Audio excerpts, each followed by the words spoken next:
Salam sejahtera Malaysia, denyut nadi suara rakyat bergema di channel ini. Terima kasih kerana bersama-sama dalam channel ini. Untuk mendapatkan berita terbaru setiap hari, sila tekan butang subscribe, like dan share. Malaysia kita punya, cintai Malaysia aku, kita jaga kita.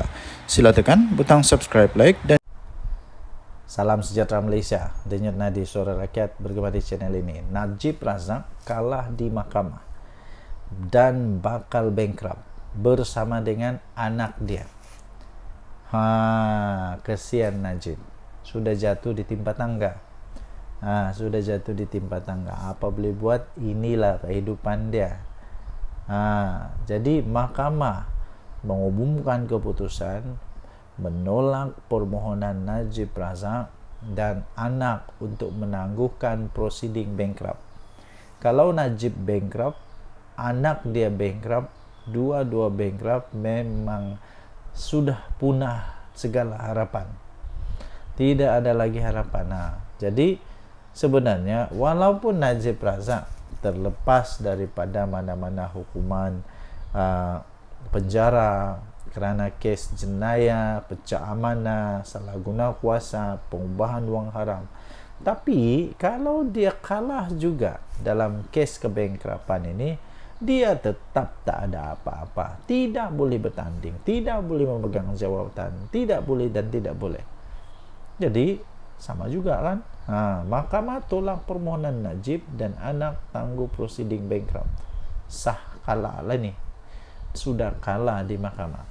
Mahkamah Tinggi pada hari ini telah menolak permohonan Datuk Seri Najib Tun Razak dan anak dia, iaitu Datuk Muhammad Nazifuddin, untuk menangguhkan prosiding kebankrupan terhadap mereka kerana dikatakan telah gagal untuk melunaskan tunggakan cukai masing-masing, iaitu 1.69 bilion ringgit Malaysia dan 37.6 juta. Bayangkan Najib mau bayar 1.69 bilion, mana dia mau cari itu? Mana dia mau cari? Perkara itu disahkan sendiri oleh peguam mereka, Muhammad Farhan Muhammad Syafi, ketika beliau ditemui oleh pemberita selepas prosiding yang berlangsung di dalam kamar. Permohonan hari ini adalah untuk menangguhkan prosiding kebankrupan bagi membolehkan pendengaran di Pesuruhjaya Khas Cukai Pendapatan berjalan dulu. Bagaimanapun, timbalan pendaftar iaitu Kamarul Aris Kamaluddin tidak membenarkan permohonan kami. Saya setuju, benda ni sudah cukup lama. Takkan ditunda lagi. Sampai bila mau selesai? Kalau rakyat Malaysia, rakyat biasa, adakah tunda begini? Kami akan mengemukakan rayuan, dia kata. Karena kata beliau sambil menambah bahawa setakat ini tiada pengisytiharan bankrupt dan hanya notis kebankrupan dikeluarkan kepada anak guamnya. Mau bankrupt lah itu. Kalau sudah ada notis, tidak lama sudahlah itu. Memang tidak lama sudahlah. Tapi harap-harap janganlah mufliskan. Kesian juga pada Najib kalau sudahlah dia masuk penjara, kena muflis lagi. Apalagi dia ada lepas tu, kesian. Memang sudah tiada. Okey.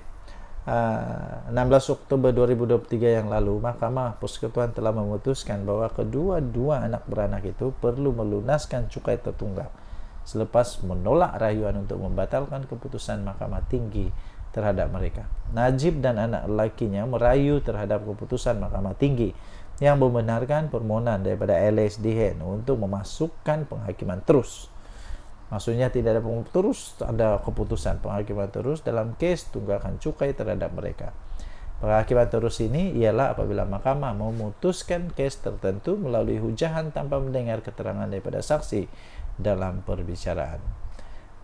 Dua mahkamah tinggi telah membenarkan permohonan LSDN untuk memasukkan penghakiman terus bagi mendapatkan semula tunggakan cukai daripada Najib dan anak lelakinya bagi tempoh 2011 sampai 2017, maksudnya selama 6 tahun. Najib dan Muhammad Nazifuddin telah gagal dalam rayuan mereka di Mahkamah Rayuan pada September 2021 bagi mengenepikan penghakiman terus tersebut. Pada 10 Mei 2022, Mahkamah Persekutuan memberi kebenaran kepada mereka untuk meneruskan rayuan. Sekarang sudah kalah lagi, dah lama lagi bankrupt, habislah. Bayangkan 1,69 bilion. Benda tuh kalau boleh dapat semula oleh LSDN, bayangkan boleh berapa banyak dia boleh buat untuk kemajuan negara. Dan dari Suara Rakyat bergema di channel ini. Bye bye. Salam sejahtera Malaysia. Denyut nadi Suara Rakyat bergema di channel ini. Ini Muhyiddin dan Hadi Awang perlu jawab. Sanusi pun perlu jawab. Semua orang di dalam Perikatan Nasional, pembangkang perlu jawab. Kalau memang betul, soalan dia begini. Kalau memang betul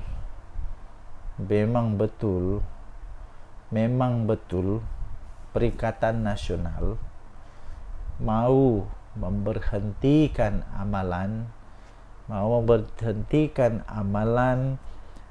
ada dana derma daripada syarikat arak, syarikat judi kepada sekolah vernikular, kenapa tidak buat masa PAS bersatu Perikatan Nasional berkuasa di Putrajaya dulu?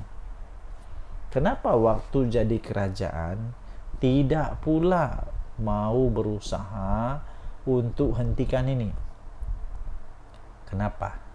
Kenapa sekarang sudah jadi pembangkang tiba-tiba mau jadi hero? Kenapa sekarang tiba-tiba saja macam seolah-olah semua yang orang buat salah, yang kamu buat itu saja yang betul, seolah-olah kamulah perfect? Tapi soalan dia, kenapa dulu Hadi Awang ada dalam kerajaan? Lepas tu siapa lagi? Ramailah orang-orang PAS dalam kerajaan. Taqiyuddin Hasan ada dalam kerajaan. Muhyiddin Perdana Menteri. Kenapa tidak hentikan waktu itu? Apa? Derma ni baru bermula pada Perikatan Nasional saja kah? Jangan buat cerita, jangan buat fitnah, jangan buat benda bohong. Benda ni sudah pun berlaku sejak lama dulu. Sudah ada sejak lama dulu. Nah, waktu Barisan Nasional ada, waktu Perikatan Nasional ada tak ada? Ada juga. Habis kenapa Perikatan Nasional tidak berusaha kalau betul-betul? Ini menyebabkan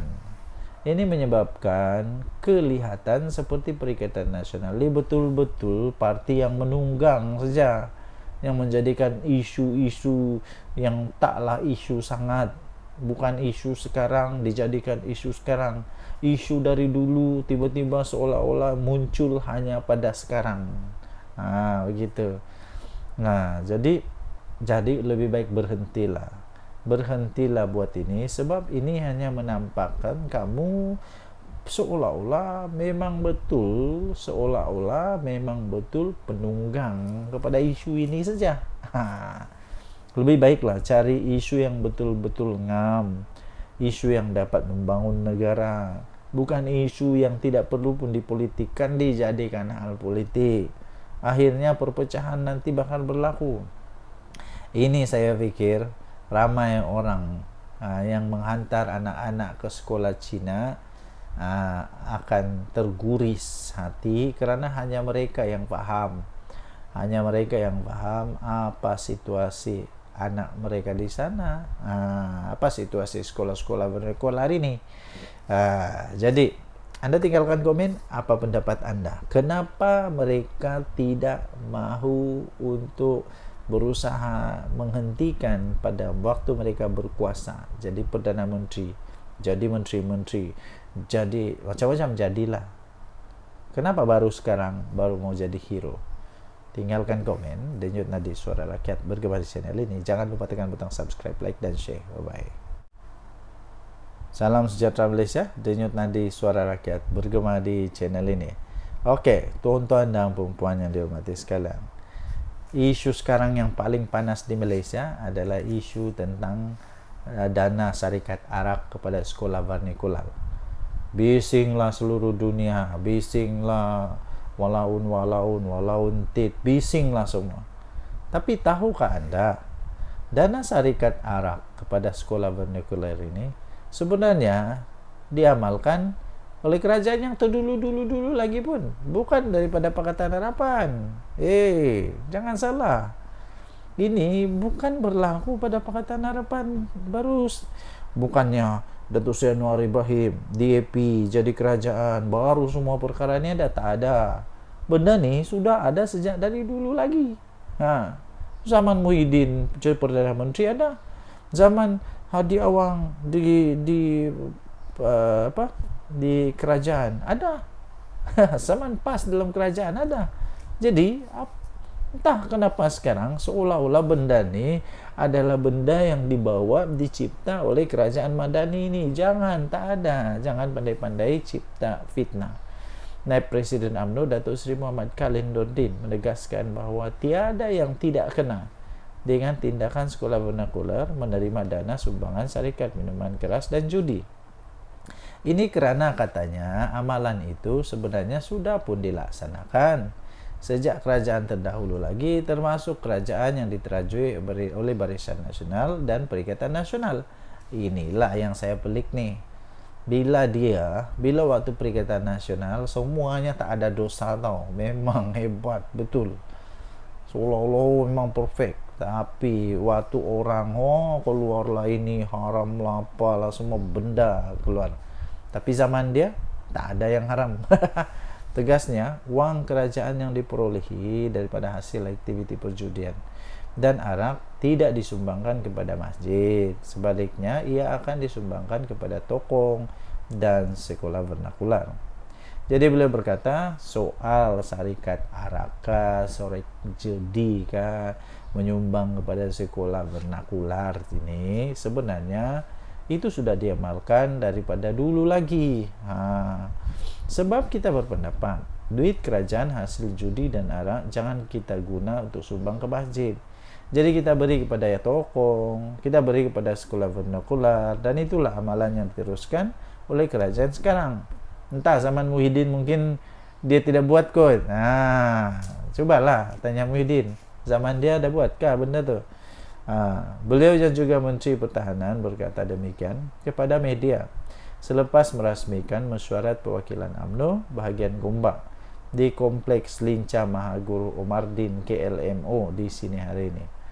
Muhammad Khalil Nordin turut mempersoalkan tindakan pemimpin Perikatan Nasional yang mengkritik sumbangan dana syarikat minuman keras dan judi kepada sekolah vernakular, sedangkan ketika mereka berkuasa dahulu pun gabungan itu tidak berusaha pun untuk menghentikan amalan berkenaan. Waktu dalam kerajaan tiada pun usaha, sudah jadi pembangkang nak jadi hero. Memang agak pening kepala, masuk air otak mungkin. Beliau berkata sumbangan wang syarikat minuman keras dan judi kepada sekolah vernakular itu sudah diamalkan kerajaan dahulu. Denyut nadi suara rakyat bergema di channel ini. Terakhir penutup dia, jika ia tidak betul, kenapa tidak menghentikan amalan itu ketika mereka berkuasa jadi kerajaan dulu? Kenapa? Sila jawab. Muhyiddin, Hadi Awang, sila jawab. Denyut nadi suara rakyat bergema di channel ini. Bye bye. Salam sejahtera Malaysia. Denyut nadi suara rakyat bergema di channel ini. Okey, tuan-tuan dan puan-puan yang dihormati sekalian, jangan main-main dengan api. Nanti terbakar diri. Jangan cuba-cuba nak jadi hero, nanti sendiri termakan dengan hero. Ramai orang mau jadi hero, cuba dedah ini, dedah itu, dedah dokumen. Tapi hati-hati bila mau dedahkan dokumen yang sulit. Hati-hati, nanti sendiri termakan diri. Nanti sendiri termakan dengan keinginan untuk mau jadi hero, tapi salah, melawan undang-undang. Ini tidak boleh dibiarkan. Jadi akhirnya Ketua Polis Kuala Lumpur memberikan penjelasan, peringatan. Dedah dokumen sulit kerajaan adalah kesalahan serius. Itu kata polis. Penahanan reman ahli jawatan kuasa penerangan bersatu, iaitu Badrul Hisham Syaharin, adalah proses biasa yang dilakukan berdasarkan keperluan siasatan. Jangan pula lepas ini kata kena tunggang lah, polis kena tunggang lah. Tidak, memang ini semua begini. Dulu pun salah seorang pemimpin Pakatan Harapan kena dalam kes ini. Siapa dia? Rafizi. Jadi kalau sekarang Cikgu Bat kena, sebab itu biasa terjadi. Jangan pula Muhyiddin tiba-tiba merayan kata itu ini. Muhyiddin tahu sangat, dia tahu betul dengan undang-undang ni. Dan saya terasa Cikgu Bat pun tahu dengan undang-undang ni. Ketua Polis Kuala Lumpur Datuk Rusdi Muhammad Isa berkata, kesalahan disyaki dilakukan oleh Badrul Hisham atau dikenali sebagai Cikgu Bat itu adalah satu perkara yang sangat serius di dalam mana? Di bawah Seksyen 8 Akta Rahsia Rasmi tahun 1972. Jadi dia kata ini proses biasa untuk menahan reman. Ada laporan, jadi kesalahan itu kita akan siasat, dia kata. Jadi kesalahan itu benarkan kita buat tangkapan dan ada keperluan kita akan tangkap, bergantung kepada siasatan, katanya. Jadi janganlah risau kalau tidak ada apa-apa salah, nak takut apa? Kalau memang buat salah, terimalah. Saya pikir Cikgu Bat yang dipilih menjadi orang-orang besar di dalam Bersatu, dia bukannya bodoh kah, babal kah, tak palui kah, tidak. Dia bukan palui. Dia tahu konsekuensi bila dia keluarkan benda tu, bila dia kongsikan maklumat tu. Dia tahu kalau itu rahsia kerajaan kah, bukan rahsia kerajaan kah. Jadi sekarang kalau mau jadi hero, teruskanlah jadi hero, tapi jadilah hero yang bijak. Jangan jadi hero yang bodoh pula. Berdasarkan Seksyen 8 Akta Rahsia Kerajaan, kesalahan itu sangat berat. Membabitkan dokumen kerajaan, walaupun cuma salinan, kita nak tengok siapa yang ada dokumen hak milik kerajaan itu. Sebab dia, Cikgu Bat, tidak bekerja di situ. Ini yang bikin pening nih. Cikgu Bat tidak kerja di situ, tapi dia ada itu dokumen. Jadi dari mana dia dapat, macam mana dia boleh dapat? Ini memang mengejutkan. Beliau berkata demikian pada majlis serah terima tugas Ketua Polis Daerah Dang Wangi di Ibu Pejabat Polis IPD Dang Wangi. Okey, jadi anda boleh layari seterusnya di dalam Harian Metro, hmetro.com.my untuk berita ini. Deda dokumen sulit kerajaan adalah kesalahan serius, kata polis. Kita jumpa lagi. Bye. Salam sejahtera Malaysia, Denyut Nadi Suara Rakyat terus bergema di channel ini terbaru, tuan-tuan dan puan-puan. Adakah Datuk Seri Anwar Ibrahim akan bertahan menjadi Perdana Menteri paling lama atau tidak? Mungkin tidak kesampaian. Tapi Datuk Seri Anwar Ibrahim, saya fikir dia bukan gila untuk nak jadi Perdana Menteri lah. Tidak. Yang penting memang dia mau selamatkan negara Malaysia. Okey. Hadkan tempoh perkhidmatan Perdana Menteri tidak lebih daripada 10 tahun. Itu perlu dibahaskan di Parlimen. Itu daripada Menteri di Jabatan Perdana Menteri, Undang-Undang dan Informasi. Satu sidang khas Parlimen perlu diadakan di bawah Peraturan 11/3 Peraturan Dewan Rakyat dan Dewan Negara untuk membahaskan pengehadan tempoh perkhidmatan untuk Perdana Menteri yang tidak melebihi daripada 10 tahun sekiranya cadangan itu mau dilaksanakan. Menteri Jabatan Perdana Menteri, Undang-Undang dan Reformasi Institusi, iaitu Datuk Seri Azalina Osman Said berkata, peruntukan undang-undang berkenaan perlu untuk dibahaskan sekiranya cadangan itu mau dilaksanakan. Okey. Menteri Jabatan Perdana Menteri itu iaitu Datuk Seri Azalina Osman Said berkata peruntukan berkenaan perlu dibahaskan untuk memandangkan pindaan itu merupakan perkara yang memerlukan perbahasan mendalam dan keputusan daripada Jemaah Menteri. Okey. Jadi pada pendapat Anda, tuan-tuan dan puan yang dihormati sekalian, perlukah seorang Perdana Menteri, Datuk Seri Anwar Ibrahim kah selepas ini dan seterusnya untuk dihadkan kepada tidak melebihi 10 tahun sahaja? Pada pendapat saya, ada kebaikan dan ada keburukannya.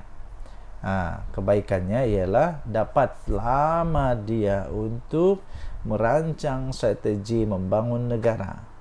Tapi keburukannya ialah dia boleh jadi pula kuku besi.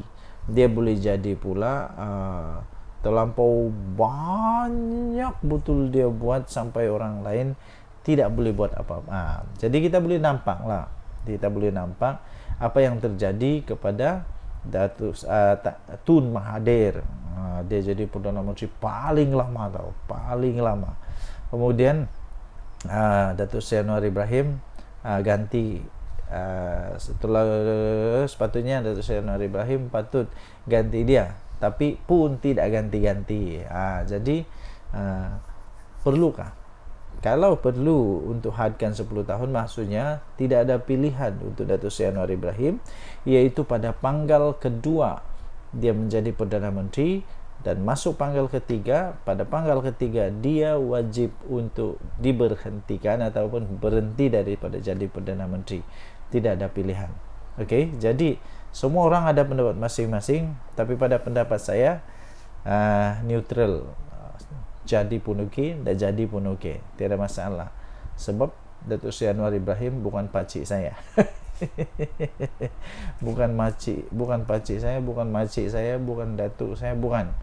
Jadi sama ada dia jadi Perdana Menteri atau tidak jadi Perdana Menteri, tidak ada apa-apa kelebihan kekurangan kepada saya. Yang penting, yang pasti, tugasnya untuk membangun negara, untuk menyelamatkan negara, untuk berusaha menjadikan negara ini lebih makmur, lebih selamat, lebih bahagia, lebih semua lebih yang terbaik lah dapat dilaksanakan. Kita jumpa lagi. Tinggalkan komen Anda. Bye bye.